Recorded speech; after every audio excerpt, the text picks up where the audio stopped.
Dear colleagues, this is a hard cataract with mid-dilated pupil and the visibility is not very good.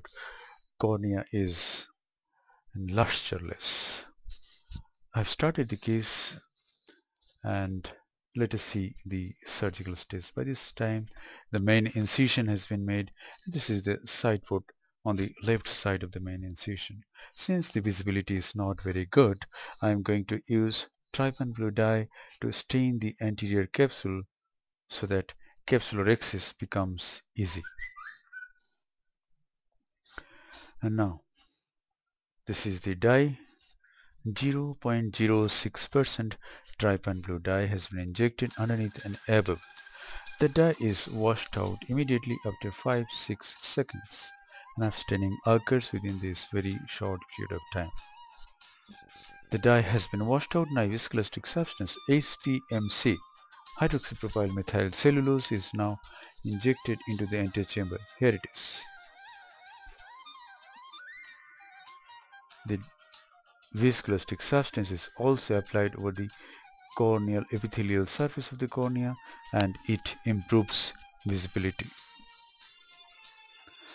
And now another side port is made on the right side of the main incision, and I'm using a 26 gauge bent needle to incise the anterior capsule right at the anterior pole. Here it is. Incise the capsule and raise a flap. I hold this flap with the utrata forceps. This is the utrata forceps. I hold this flap and go along the margin of the pupil. This pupil is not dilated much, and if I go along the pupil, I'll get a rhexis of adequate size in this case. So this rhexis is done. It is about 5 mm in size. And now this is hydrodissection. Hydrodissection is done.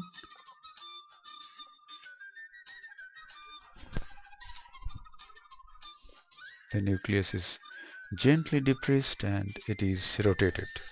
So the nucleus has become free from the capsule now. In this case there is hardly any epinucleus. The nucleus is quite hard. It is about grade 4 nuclear sclerosis. And now going into the eye, going into the antechamber of the eyeball with the tip of the phaco handpiece. Here it is. The tip is introduced, bevel down, it is rotated and bevel is made off. Now I am going deep into the substance of the nucleus and holding it very firmly and trying to chop the nucleus. I could chop it, but it's not a good chop, it's partial chop. So I'm sculpting a bit, going deep into the substance of the nucleus and rotating it 180 degree,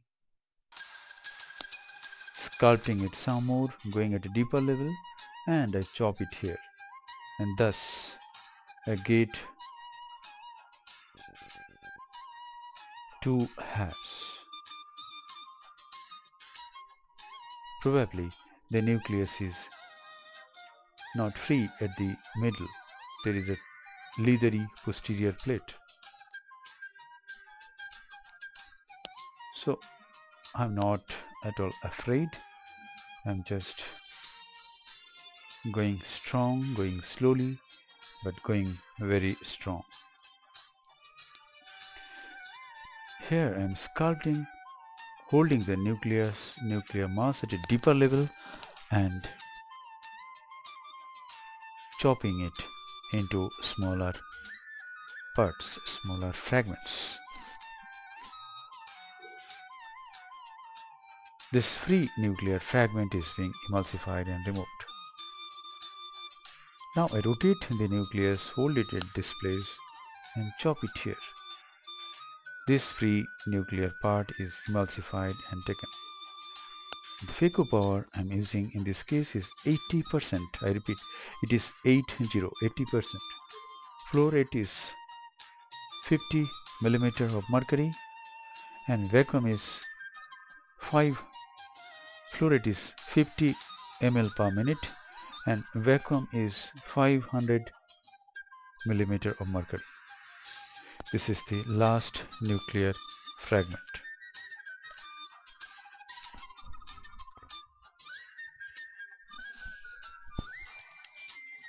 And this is the very last portion of the nucleus. Yes, it is emulsified and very small bits of nucleus that were running here and there are removed. Now a little bit of viscoelastic substance is injected, and in such small people I feel comfortable if I use this instrument. I can slowly and very in a controlled way I can remove the cortical matter from underneath the iris. Though it is not visible, I make sweeping motions and hold the cortical matter and remove it. Going through the side port here now and removing the cortical matter from 12 o'clock, 11 o'clock and 10 o'clock. Thus, cortical matter has been nicely removed. Now I inject viscoelastic substance to form the anterior chamber, to fill up the anterior chamber as well as the capsular bag so that implantation of IOL becomes easy. This is a hydrophilic acrylic intraocular lens. The leading haptic is going into the capsular bag and the trailing haptic has not gone into the capsular bag, and now it has gone into the capsular bag. That's it. So IOL is implanted, the IOL intraocular lens is being dialed, and now the viscoelastic substance that has been used has to be removed very thoroughly so that I do not get raised intraocular pressure in the post-operative period.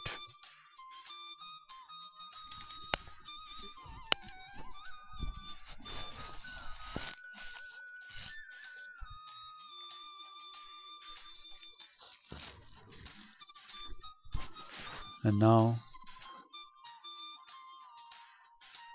this is another wash with bimanual irrigation aspiration device. Irrigation and aspiration is being used simultaneously at this moment, and most of the viscoelastic substance has come out.